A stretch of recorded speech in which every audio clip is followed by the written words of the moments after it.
బాలయ్య బాబు గారు నటించిన double role movies ఏవో చూసేద్దాం. ఒకటి 'అపూర్వ సహోదరులు', రాముడు భీముడు, బ్రహ్మర్షి విశ్వామిత్ర, ఆదిత్య 369, మాతో పెట్టుకోకు, శ్రీకృష్ణార్జున విజయం,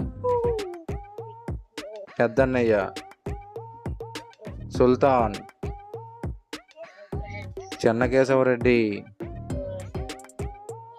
అల్లరి పిడుగు, ఒక్క మగాడు, పాండురంగడు, పరమవీర చక్ర, అధినాయకుడు, the action man, Simha, the legend, Akhanda వరుస హిట్లతో రికార్డు సృష్టించిన బాలయ్య బాబు గారు. ఈ వీడియో నచ్చినట్లయితే లైక్ చేయండి, షేర్ చేయండి, సబ్స్క్రైబ్ చేయండి.